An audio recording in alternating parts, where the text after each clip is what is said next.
Good morning नमस्कार विद्यार्थी मित्रों, केम छो? मजामां? तो वांधो नहीं। આપણે ભૌતિક વિજ્ઞાન વિષયના પ્રકરણ નંબર 7 જેમનું નામ છે કણોનું તંત્ર અને ચાકગતિ, એમના લેક્ચર નંબર 13માં આપણે મળ્યા છીએ। મિત્રો, આપણે લાસ્ટ લેક્ચરની અંદર ચાક માત્રાનો સિદ્ધાંત ભણ્યા હતા। ચાક માત્રાનો સિદ્ધાંત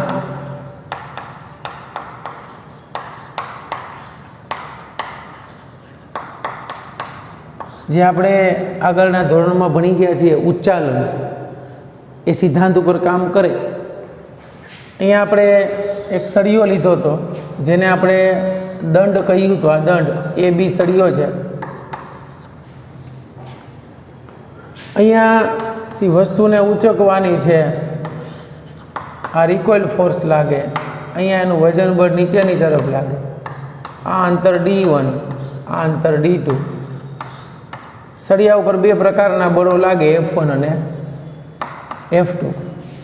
આની ગણતરી કરી એટલે આપણને એવું મળ્યું હતું કે D1 F1 બરાબર D2 F2।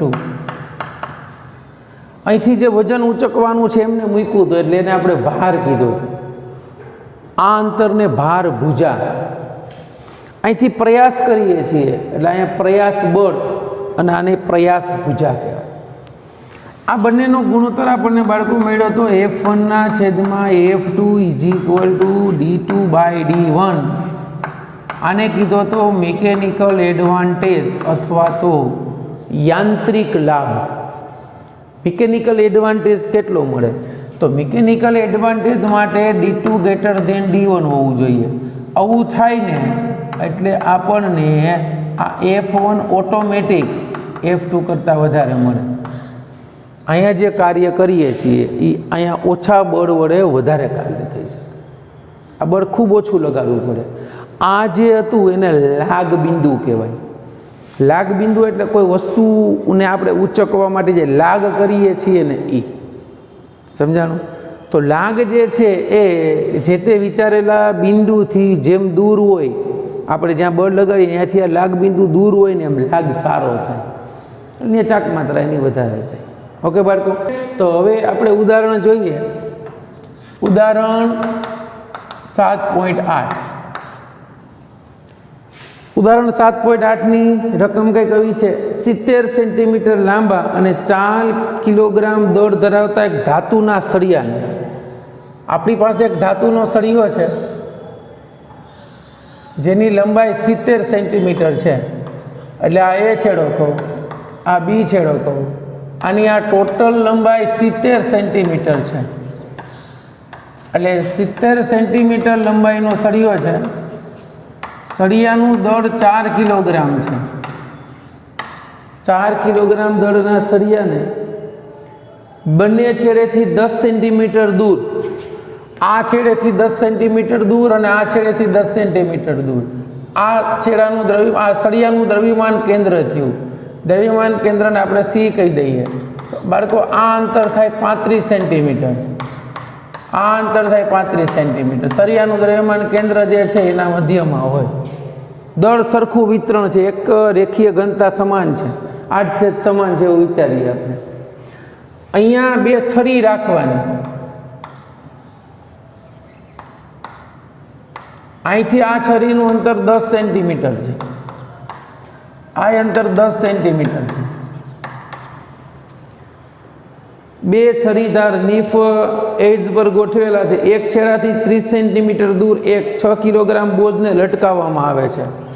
બરાબર સમજો, આ 10 થયું, અહીંયા 20 થાય, અહીંયા 30 થાય ને અહીંયા 35, તો અહીંથી 30 સેન્ટીમીટર દૂર અત્યારે સળિયો એમનો હતો। હવે અહીંયા વજન લટકાવ્યું, દળ, આ એમ કહી દો 6 કિલોગ્રામ દળ લટકાવ્યું।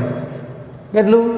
6 કિલોગ્રામ દળ લટકાવ્યું એટલે સળિયો આ ચાકાની ધાર જે છે ને દબાવશે, બરાબર, પેલો છરીની ધારને।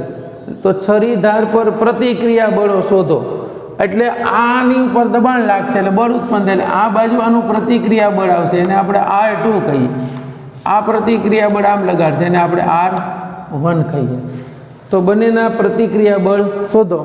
આ નીફ એટલે છરી, આને K1 કહી દો, આને K2 કહી દઈએ. હવે આ આખું સળિયાનું વજન અહીંયા લાગશે, બરાબર સમજજો. એ W છે, W is equal two M into G, અને અહીંયા વજન બળ લાગશે અને આપણે W ડેશ કહી દો, W1 કહી દો, એ M ઇન્ટુ G છે. આ દ્રવ્યમાન કેન્દ્ર જે છે એને C કીધું આપણે, અહીંયા જે બિંદુ છે એને D કહી દઈએ, બરાબર સમજજો, બરાબર. અને સળિયાના બે જે બિંદુઓ આપ્યા છે એનું નામ આપી દીધા આપણે K1 અને K2, આને C કહી દીધું, આ બિંદુને D કહી દીધું. એટલે આ અંતર જે છે હવે અહીં લખી નાખીએ એટલે આપણે બધું આપણને ખ્યાલ આવી જાય આકૃતિ પરથી, બરાબર સમજજો. AC બરાબર BC બરાબર 35 સેન્ટીમીટર પહેલાં લખી લે. પછી તો કે પછી K1C, જોજો આ K1 થી દ્રવ્યમાન કેન્દ્ર સુધીનું અંતર એ કેટલું થશે, તો કે આ 10 થઈ ગયું, તો એ છે 20, એટલે K1C અને K2C એ બંને કેટલા થશે, 20 સેન્ટીમીટર, બરાબર. પછી આ વજન પરથી અહીં સુધીનું અંતર એટલે CD એના બરાબર 5 સેન્ટીમીટર. આપણી પાસે મોટાભાગના અંતરો આવી ગયા. જો આ અંતર લઈ લીધું, આ અંતર લઈ લીધું, આ આપણને ખબર છે, જરૂર નથી પણ તો એ આપણને કીધું છે. AK1 બરાબર BK2, બંને છેડાથી બંને છરીઓ જે છે 10 સેન્ટીમીટર દૂર છે. રેડી? ચાલો, તો આડછેદવાળો સળિયો અને સમાન છે એમ ધારો તો છરી પરના પ્રતિક્રિયા બળ આપણે શોધવાના છે. રેડી? આપણી પાસે લગભગ બધી રાશિઓ જે છે એ લખાઈ ગઈ છે. આપણે કુલ માપે ખબર છે આપણને કે સળિયાની લંબાઈ તો આપણે લખી નાખી, AB is equal two 70 centimetre છે. ચાલો, હવે આપણે આ R1 અને R2 શોધવાના છે. તો અહીં W is equal two M into G છે, બરાબર. તો M કેટલું છે, તો કે 4 કિલોગ્રામ. G આપણે કેટલો લેશું, 9.8, બરાબર. એટલે આ જે છે એ તમારે ગણિત 8 ચોખ્ખું 32, વિધાવી 3, 9 ચોક 36, 3 39, આ થયું 39.2 ન્યૂટન. પછી આ W1 ગણી લ્યો, એ છે M ઇન્ટુ G, M છે 6, એને ગુણ્યા 9.8, 8 6 48, 6 8 48, વિધાવી 4, 6 નો 54 ને 4 58, આ થયું 58.8 ન્યૂટન. રાઈટ બચ્ચા? તો આ આપણને મળી ગયું, W1 મળી ગયું. હવે આપણે R1 R2 શોધવાના છે. તો સળિયા ઉપર બીજું બાહ્ય બળ નથી લાગતું, માટે અહીં સળિયો રેખીય સંતુલનમાં છે, અથવા તો સળિયાના રેખીય સંતુલન માટે, સળિયાના રેખીય સંતુલન માટે આપણે શું લખશું ભાઈ, તો કે રેખીય સંતુલન માટે આમ લખી શકું, રિકોઇલ ફોર્સ R1 વત્તા R2 એ બે ઉધ્વ દિશામાં લાગે, અધો દિશામાં આ બે લાગે છે. W minus W1 is equal to 0. આ રેખીય સંતુલન થયું. તો આના ઉપરથી R1 plus R2 is equal two W plus W1 થાય. તો R1 plus R2 is equal two W છે 39.2, W આ છે 58.8, આ બેનો સરવાળો 9 ને 17 ને 18, 58 સોરી, આ 10 એટલે 9 ને 17 18 વિધાવી 98 ન્યૂટન. આ આપણને R1 પ્લસ R2 મળ્યું, બંનેનું ટોટલ. આપણે તો બંને અલગ અલગ શોધવાનું છે. તો એક આ રેખીય સંતુલન માટે બાળકો આપણને એટલી ખબર પડી ગઈ કે જો રેખીય સંતુલનમાં હોય તો આવું થાય. હવે બિંદુ C ના સંદર્ભમાં, બિંદુ C ના સંદર્ભમાં જો ચાકગતીય સંતુલનમાં હોય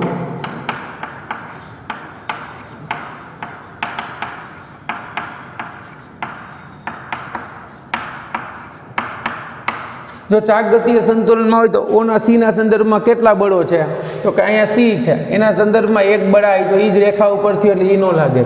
હવે કયું હોય તો કે C થી 5 સેન્ટીમીટર દૂર W1 છે.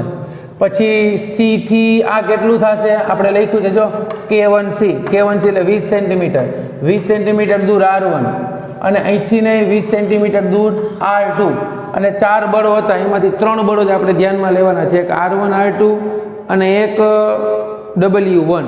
ચાલો હવે અહીંયા જોતા જજો. તો આપણે ચાકગતીય સંતુલન માટે પહેલાં બળો લઈ લઈએ.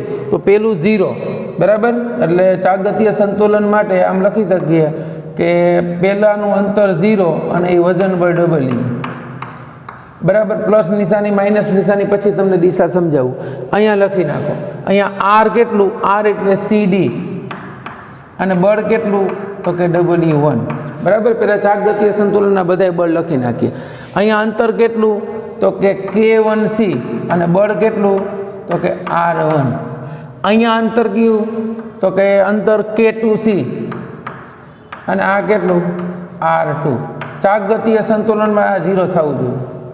ચાકગતીય સંતુલન માટે કોઈ પણ બિંદુના સંદર્ભમાં લાગતું પરિણામી ટોર્ક 0 થવું જોઈએ. રેડી? ચાલો, તો હવે આપણી પાસે આ તો 0 થઈ ગયું એટલે પહેલું પદ હું 0 લખી નાખું, રાઈટ. હવે આપણે જોઈએ છીએ CD છે 5 સેન્ટીમીટર. આ CD 5 સેન્ટીમીટર છે, બરાબર. એટલે આપણે CD લખશું 0.05, એને ગુણ્યા W1 વજન બળ. પેલું W અહીંથી આ W જ આવશે ને, W1 નહીં આવે. ઓકે, આ W ના સંદર્ભ, સોરી, CD 5 અને W1 લખો. Okay, mg W1 58.8. રેડી? હવે અહીંયા નિશાની પ્લસ આવશે કે માઇનસ એ આપણે સમજવાનું, ધ્યાન આપજો. તો બાળકો અહીંયા વજન બળ આમ છે, ધ્યાન આપજો, નીચેની તરફ છે. આ અંતર આમ આવશે એટલે આ તમારું CD થયું, આ W1 થયું. CD થી W1 તરફ તમે સ્ક્રૂને ફેરવો એટલે બહારની તરફ આવે. બહારની તરફ આવ્યું એટલે આની દિશા ધન આવશે. એટલે આપણે અહીં શું લખશું? પ્લસ. રેડી? બીજું જુઓ, K1 એ તો એમ નામ રાખીએ આપણે, K1C. ઓકે, K1C કેટલું છે? 20 સેન્ટીમીટર એટલે 0.2 ઇન્ટુ R1 એમ નામ રાખો, બરાબર. હવે જોવાનું છે. તો અહીંયા તમે જોજો, આ બળ આમ છે, R1 ફોર્સ આમ છે, અંતર આમ આવ્યું. જો દ્રવ્યમાન કેન્દ્રથી અંતર આમ આવ્યું. આ અંતર છે K1C, આ બળ છે R1. આનો સદિશ ગુણાકાર કરો એટલે આમ. આ ગયો અંદરની તરફ આવે એટલે કેવું આવશે ભાઈ? માઇનસ. માટે આ કરશું માઇનસ. રેડી? હવે કયું વધ્યું? તો કે K2R2. ચાલો, એ અહીંયા આપણે દર્શાવી દઈએ છીએ. આ R2 છે. રેડી? અંતર જોજી, અહીંથી આમ ગયું. આ જે છે એ K2C છે અને આ બળ R2 છે. આમ એટલે ક્યાં ગયું? બહારની તરફ. અને બહારની તરફ ગયું એટલે પ્લસ. પૂરું. હા, પ્લસ K2 0.2 છે અને R2 એમ એના બરાબર 0. તો અહીંયા તમે ગુણાકાર કરો તો આ બેનો ગુણાકાર કરો, 8 5 40, 0 વિદાવી 4, 8 5 40 ને 4 44, વિદાવી 4 55 25 ને 4 29, 2 ને 1 3 પોઈન્ટ. એટલે આનો ગુણાકાર કેટલો આવશે? 2.94. કેટલો આવ્યો? 2.94. 29. ઓકે, અહીંયા કેટલું થશે જોજી? આને ઓલી બાજુ લઈ જાવ તો 0.2 કોમન કાઢલું. શું મળ્યું? R1 plus R2. એટલે બાળકો અહીંયા આપણને R1 plus R2 is equal two કેટલું મળ્યું? 2.94. એટલે એના છેદમાં 100 કરી નાખું, એને ગુણ્યા 10/2 કરું. આમ ગઈ ગયું એટલે આ 2 છેદરૂપ 2 1 હોય, 2 ચોક 8, 2 7 14. એટલે આ આપણને મળ્યું 14.7 ન્યૂટન. જો મેં કેલ્ક્યુલેટર નથી એટલે ભૂલચૂક લેવી દેવી. કદાચ ભૂલચૂક થઈ જ છે આમાં એવું લાગે છે મને. R1 પ્લસ R2 લગભગ આવશે 11.76. હા, અહીંયા ભૂલ ક્યાં કરી આપણે તમને કહી દઉં કે આપણે આના સંદર્ભમાં આ અંતર ગણવાનું હતું એટલે એ ભૂલ આપણે કરી છે બાળકો ત્યાં, બરાબર છે. ઓકે, અહીંયાથી ભૂલ થઈ છે. રેડી? આ હું વીખી નાખું છું બધી, તમને નિશાની બધી સમજાવી દીધેલી છે. ભૂલ ક્યાં થઈ તમને કહું કે આ 0 થઈ ગયું, આ પ્લસ એમનો CD બરાબર છે 0.05, એને ગુણ્યા W1 એટલે 58.8. અહીંયા માઇનસ એમનું K1 છે ને બાળકો 0.25 આવશે, બરાબર. અહીંયા જે છે એ હજી આપણે લીધું છે K1C જે છે એ 10 હતું 20 એટલે K1C અહીંયા ભૂલ છે, આપણું 25 આવશે, 25 સેન્ટીમીટર, બરાબર. એટલે 25 એને ગુણ્યા R1 અને અહીંયા આવશે પ્લસ 0.25 એને ગુણ્યા R2 is equal to 0. Ready. હવે અહીંયા જોજો આપણે બીજી એક ભૂલ કરી હતી. આ બેનો ગુણાકાર કેટલો આવ્યો હતો? 8 × 5 = 40, 8 × 5 = 40, 4 પછી 25 ને 4 29, 29 માં 1 3 પડે એટલે 2.94 ઇઝ ઇક્વલ ટુ, આને ઓલી સાઈડ લઈ જાઓ એટલે આ પ્લસ થઈ જાય એટલે આમ આવશે R2 સોરી આ પ્લસ થઈ જાય એટલે R1 - R2 આવશે, એને ગુણ્યા 0.25 આવશે, બરાબર. એટલે R1 - R2 is equal two 2.94 divide 0.25. આનું સાદું રૂપ આપો એટલે લગભગ આપણને મળશે 11.76 ન્યૂટન, બરાબર. આ ભૂલ હતી, જરાક તમે જોઈ લેજો. એ આપણને મળ્યું 11.76 ન્યૂટન. ઓકે. તો હવે આપણને તમને એટલું સમજાઈ ગયું કે આપણી પાસે R1 + R2 છે અને બીજું R1 - R2 છે. તો હવે આપણી પાસે R1 + ને R1 - છે ને, તો હવે આને સમીકરણ નંબર 1 આપી દો, બરાબર. આને સમીકરણ નંબર 2 આપી દો. તો અહીંયા આપણે શું લખી નાખશું? સમીકરણ 1 અને 2 પરથી. તો હું આખું હવે સુધારતો નથી, નહીં આખું ફરીથી કરું તો ચાલે, પણ હવે તમને ખ્યાલ આવી ગયો છે, કોન્સેપ્ટ મેઇન સમજાઈ ગયો છે. આપણે અહીંયા મિસ્ટેક કરી હતી, 20 ના 25 કરી નાખ્યા એટલે કિંમત મૂકી દેવાની ખાલી. હવે અહીંયા શું કરવાનું? સમીકરણ 1 અને 2 પરથી 1 અને 2 બેયનો સરવાળો કરી નાખીએ. R1 + R2 બરાબર 98 ન્યૂટન છે અને R1 - R2 એના બરાબર 11.76 ન્યૂટન છે. આ બેયનો સરવાળો કરો એટલે આ બે કેન્સલ થઈ ગયા એટલે આપણને મળ્યું 2R1 ઇઝ ઇક્વલ ટુ 8 ને 1 9, 9 ને 1 10, 109.76. એટલે R1 ઇઝ ઇક્વલ ટુ 109.76 ભાગ્યા 2 એટલે R1 ઇઝ ઇક્વલ ટુ 2 × 10, 2 ચોકું 8 થાય, 2 × 10 2 ચોક 1 2 8 16, 2 8 16 54.88 ન્યૂટન આ R1 મળી ગયું. હવે તમારે R2 શોધવાનું છે. તો આ તો આપણને ખબર છે કે R1 + R2 is equal two 98 છે. તો R2 is equal two 98 - R1, તો R2 is equal two 98 - 54.88.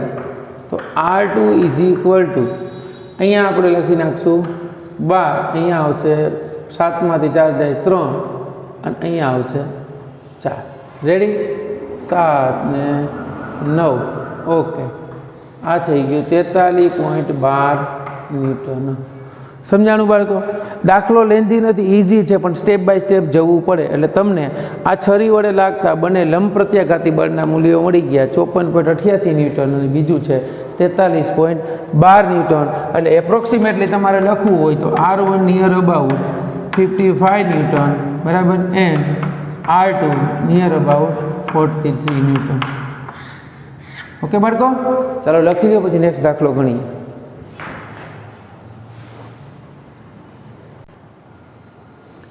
Okay, next આવે છે ઉદાહરણ 7.9.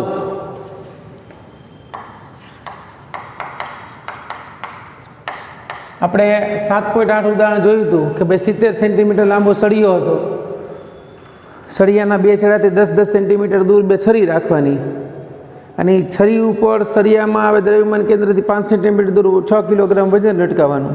એટલે છરી ઉપર લાગતું લંબ બળ આપણે શોધવાનું હતું, બરાબર. R1 અને R2 જે મળ્યું આપણને, એક 55 અને બીજું 43. ઓકે. નેક્સ્ટ ઉદાહરણ મસ્ત છે, જોજો. એક 3 મીટર લાંબી નિસરણી, એક 3 મીટર લાંબી નિસરણી જેનું દળ 20 કિલોગ્રામ છે, બરાબર. તો અહીંયા આપણને નિસરણીની લંબાઈ 3 મીટર આપી છે. ઓકે.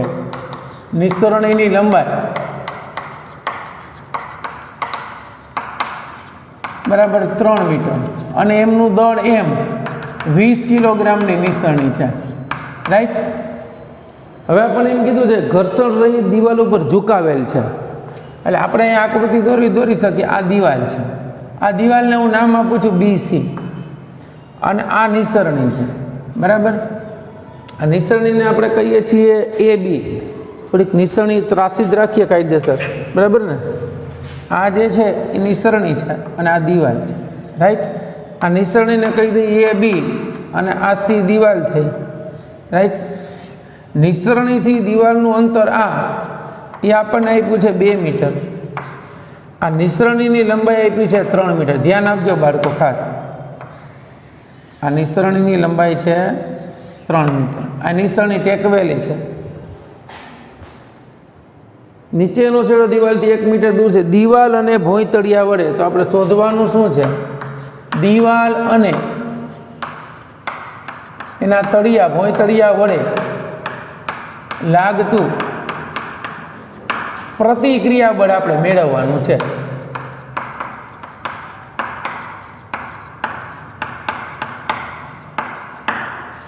ઓકે, તો હવે બરાબર સમજો કે અત્યારે નિસરણી આમ છે, થોડી ઘાટી કરી ખાલી તમને ખબર પડે. આ જે છે એ નિસરણી છે, બરાબર? અત્યારે નિસરણી દિવાલના ટેકા સાથે આમ રાખી છે, બરાબર? હવે જો નિસરણી આમ બહુ ધ્યાન આપજો, તો આપણને શું કીધું છે? દિવાલ. તો આ દિવાલ વડે લંબ પ્રત્યાઘાતી બળ આમ લાગશે, મતલબ દિવાલ વડે લાગતું બળ આ બળ, એને હું કહી દઉં F1. અને ભોંયતળિયા વડે જે બળ લાગશે એ પ્રતિક્રિયા બળ આપણે શોધવાનું. એક તો F1 શોધવાનું છે, રાઈટ? તો પહેલાં તો અહીંયા ધ્યાન આપજો, અહીં આ જે છે ને એને સીડીનું દ્રવ્યમાન કેન્દ્ર કહી દઉં C. અને દ્રવ્યમાન કેન્દ્ર અહીંયા આવે એટલે વજન બળ સીડીનું આમ લાગશે, W = m × g. આ M તરીકે આપણે કેપિટલ M લઈ લઈએ કે જે સીડીનું દળ છે, રાઈટ? આ દ્રવ્યમાન કેન્દ્ર ઉપર લાગે ને એટલે આ અંતર તમારું થશે 0.5 મીટર અને આ અંતર થશે 0.5 મીટર, બરાબર? આ 2 મીટર નથી, સોરી, આ 1 મીટર દૂર છે, રાઈટ? એટલે 0.5 મીટર થઈ ગયા. હવે અહીં આકૃતિ પરથી ધ્યાન આપજો, ત્રિકોણ ABC માટે આપણને BC મળી જાય. જો BC = √AB² - AC². એટલે BC = AB, એટલે AB આ એ છે 3 નો વર્ગ, અને AC એટલે આ સોરી માઇનસ થશે 1 નો વર્ગ, એટલે આપણને BC મળ્યું √9 - 1 = √8, 4 દુ 8, એટલે આ મળ્યું 2√2 મીટર. એટલે તમને એમ કે સીડીના ઉપરના છેડાથી ભોંયતળિયાનું અંતર કેટલું થશે? 2.2 મીટર. આ અંતર આપણને મળી ગયું, સોરી 2√2, 2.2 નહીં. રેડી? હવે આપણે શોધવાનું છે કયું? તો કે આ બળ શોધવાનું. બીજું, આ નિસરણી ધ્યાન આપજો. હવે આ નિસરણી જે છે એ આમ છે, એની જગ્યાએ આમ હોત તો છે ને બાળકો એનું લંબબળ આમ લાગે, બધું લંબબળ આમ લાગે આ દિશામાં. પણ જો સીડી સીધી હોત તો, અત્યારે હવે સીડી જો લંબબળ આમ લાગતું હતું, હવે આ લંબબળ એન જ છે, બરાબર સમજજો. પણ સીડી આમ થતી જાય ને એમ એનો એક વજન બળનો ઘટક ઉમેરાતો જાય. અને બીજું કે વધારે સીડી આમ થઈ જાય તો લસરીને આમ વહી જાય. એટલે સીડી આમ ન જાય ને, ગતિ આમ ન કરે, એના માટે ઘર્ષણ બળ આમ લાગશે. એ ફ્રિક્શન F છે, આ ઘર્ષણ બળ છે, એ આમ લાગે. એટલે આ જે લંબબળ હતું ને એના 2 ઘટકો મળતા હોય. ઢાળમાં કેમ લેતા હતા એમ અહીંયા આનું પ્રતિક્રિયા બળ અહીંયા ક્યાંક અમુક ખૂણે લાગશે જે આની સાથે થીટા ખૂણો બનાવતું હોય. એટલે આમ નથી લાગતું, હવે લંબબળ આમ લાગશે, જેને આપણે કોઈ પણ ખૂણે અત્યારે લઈએ છીએ જેને કહેવાય F2. એટલે અહીં F1 બરાબર દિવાલ વડે લાગતું પ્રતિક્રિયા બળ, આ શોધવાનું છે.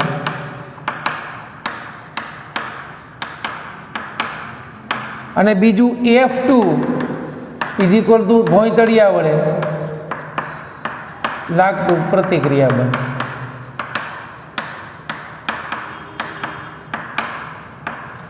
રેડી? તો હવે આપણે રેખીય સંતુલન માટેની વાત કરીએ તો વજન બળ આ દિશામાં છે, બરાબર? લંબ બળ આ દિશામાં છે, આ બળ આ દિશામાં છે, અને ઘર્ષણ બળ આ દિશામાં છે, બરાબર? તો હવે નિસરણીના રેખીય સંતુલન માટે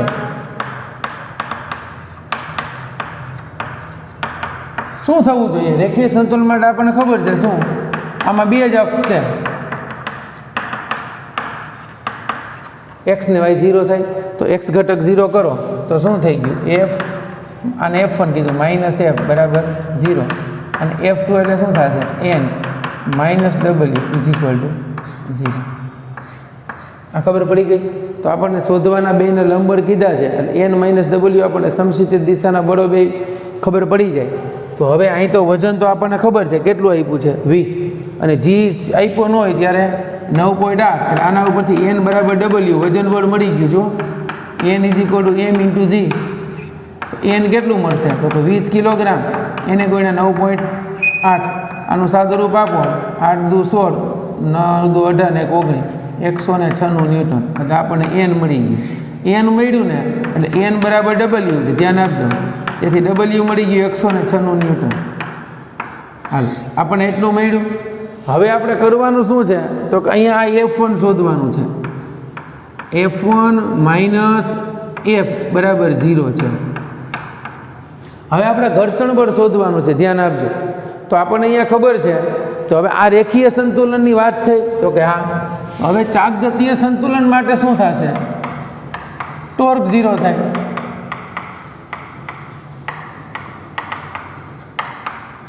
ચાકગતીય સંતુલન માટે પરિણામી ટોર્ક શૂન્ય થાય. તો પહેલાં તો આપણે પરિણામી ટોર્ક શૂન્ય થવા માટે બળો કેટલા હશે જોઈ લો. હાલો બળની અંદર અત્યારે આ વજન બળ આ F1 છે, એક F2 છે, એક N છે અને એક W છે, રાઈટ. તો અહીંયા આપણે એના સંદર્ભમાં લાગતો ટોર્ક શોધવું પડશે. ક્યાંથી? એના સંદર્ભ, કારણ કે આ છેડા ઉપર કંઈ ફરક નહીં, એ છેડાને કારણે નિશાની ફરશે નહીં, ફરે તો આ છેડાના કારણે કંઈક ચાકગતિ કરશે. અહીંથી આમ ગઈ તો આ તો કાંઈક ફેર પડવાનો નથી, કારણ કે આ ટેકવેલો આ જે છે એ સંપર્કમાં છે, આને લીધે ફેરફાર થશે. તો અહીં એના સંદર્ભમાં એ બિંદુના સંદર્ભમાં પરિણામી ટોર્ક આપણે મેળવી લઈએ. તો આગળના દાખલાની જેમ જ પહેલાં ટોર્ક મેળવી લઈએ. પરિણામી ટોર્ક ઇઝ ઇક્વલ ટુ હાલ તો પહેલાં તો આના સંદર્ભમાં આ વજન બળ કેટલું દૂર છે ભાઈ તો કે 0.5 મીટર જેટલું. આ ઉગમ બિંદુથી આ બળ કેટલું દૂર છે તો કે 2.2 મીટર જેટલું. આ ઉગમ બિંદુથી આ બળ કેટલું દૂર છે તો કે એ જ અક્ષ ઉપર છે એટલે 0 થશે. બરાબર, એટલું ક્લિયર થઈ ગયું. તો ચાકગતીય સંતુલન માટે આપણી પાસે ટોટલ એટલા બળો થયા. આ F2 જે છે એ તો નિશાનીમાં અત્યારે લંબ બળ લાગે છે, એની જગ્યાએ આપણે આ બળ ધ્યાનમાં લીધું. હાલો તો એની ગણતરી કરીએ તો શું થશે તો કે E જે છે આ F2 ગણો તો આમાંથી પસાર થઈ ગયું એટલે E 0 થઈ ગયું. આ આમાંથી પસાર થયું I 0 થઈ ગયું. તો વધ્યું કયું F1 અને વજન બળ. એ બેના સદીશો આમ પસાર થાય, આના ઉગમ બિંદુમાં પસાર નથી થતા. તો ચાકગતીય સંતુલન માટે આપણે એક લખશું F1 અને એનું અંતર BC, બીજું બળ લખશું W અને એનું અંતર લખીશું અહીંયા નામ આપી દઈએ આપણે A, અહીંયા D નામ આપી દો. બરાબર છે, AD બરાબર 0 થાય. હવે મારે દિશા જોવાની છે તો કે હા ચાલો દિશા જોઈએ. આ બળ આમ છે, જોજો બળ આમ લઈ ગયું તો કે હા. હવે તો કે ઉગમ બિંદુથી સદીશ તો આમ ગયો તો અંતર આમ આવશે. આપણી પાસે બળ જે છે એ આના સંદર્ભમાં સ્થાન સદીશ આમ આવશે ને. હા તો સ્થાન સદીશ આમ થયો, પણ આ સ્થાન સદીશ આમ જશે. બરાબર સમજો, એટલે અહીંયા આમ આવશે ને. આ સ્થાન સદીશ તમારો આમ ગયો. આ જે છે એ સ્થાન સદીશ R છે એટલે આ અંતર તમારું કયું થયું BC અને આ બળ કયું થયું F1. તો R ક્રોસ F કરો, વિષમ ઘડી એટલે બહારની તરફ આવ્યું એટલે આ બળ કેવું ગણશું પ્લસ. ચાલો તો F1 આપણને પ્લસ મળી ગયું તો અહીંયા લખી શકીએ અહીંયા પ્લસ એટલે અહીંયા આપણે F1 કેટલું છે તો કંઈ શોધવાનું છે. આ કેટલું છે 2√2. બરાબર. હવે વજન બળનું અહીં કરી નાખું, જગ્યા છે તો વજન બળ ક્યાં છે આમ. બરાબર, આના સંદર્ભમાં ટોર્ક લાગે છે એટલે આ ઉગમ બિંદુથી અંતર આમ ગયું તો આમ થયું. એટલે આ જે છે એ કયું મળ્યું તમારું AD, આ મળ્યું W. તો AD થી W જાઓ એટલે આ ક્યાં ગયું ભાઈ અંદર ગયું એટલે કેવું માઇનસ. તો એ શું આવશે માઇનસ W અને AD એટલે 0.5 એના બરાબર 0. એટલે આપણને F1 મળશે. F1 = W એને ગુણ્યા 0.5 એના છેદમાં 2√2. W બાળકો આપણને આપ્યું છે, કેટલું આપ્યું છે W? 196 ન્યૂટન. 196 એને ગુણ્યા 0.5 એના છેદમાં 2 એને ગુણ્યા √2. 2 ભાગ આપો એટલે 2 8 2 9 18 98 એને ગુણ્યા 0.5 એટલે એ 49 એને ભાગ્યા √2 એટલે 1.41 કરશો એટલે લગભગ મળશે 36 જેવું મળે છે. કેટલું મળશે? Sorry 34.6 newton. 34.6 ન્યૂટન બાળકો મળી ગયું. એટલે આપણને આ F1 34.6 મળ્યું ને, એટલે F1 - F બરાબર 0. એના ઉપરથી F1 બરાબર F = 34.6 ન્યૂટન. રેડી? ચાલો, મતલબ શું થઈ ગયું? આપણને ઘર્ષણ બળ મળી ગયું. તો હવે F2 એ સમસ્થિતિ સાથે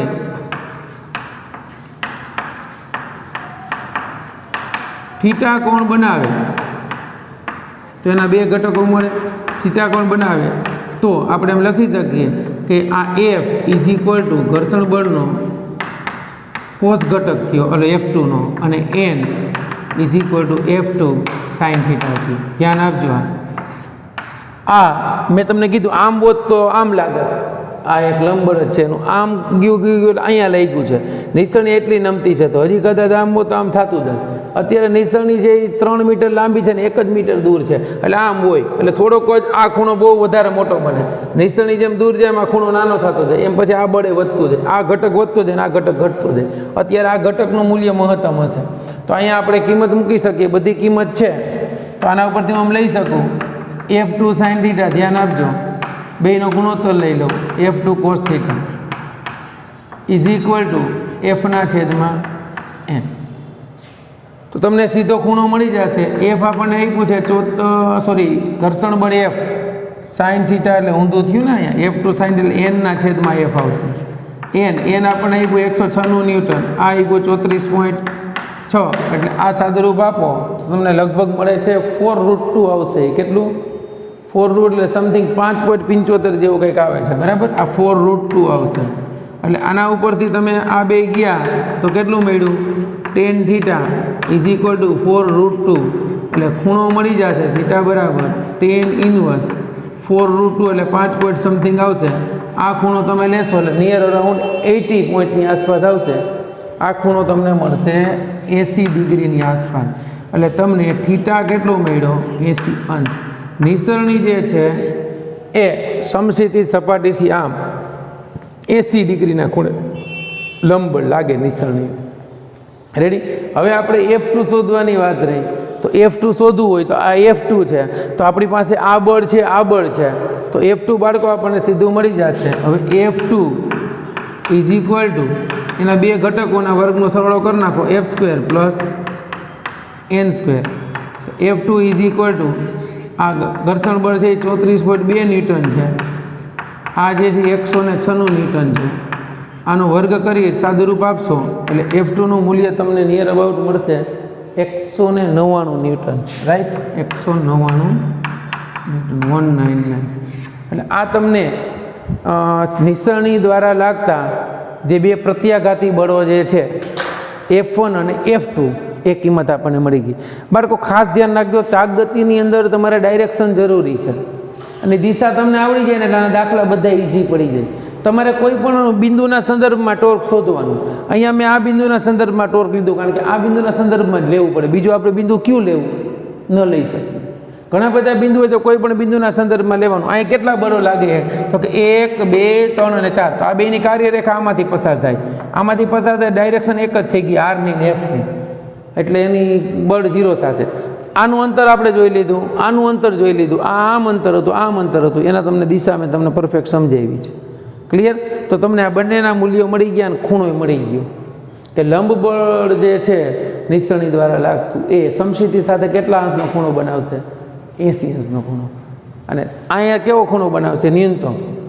તો અહીંયા જે ખૂણો બને એનો કોસ ઘટક લ્યો આનું મૂલ્ય વધારે આવે, આનું મૂલ્ય ઓછો, કારણ કે cos 80 ની કિંમત લ્યો તો ઘણી બધી ઓછી આવે.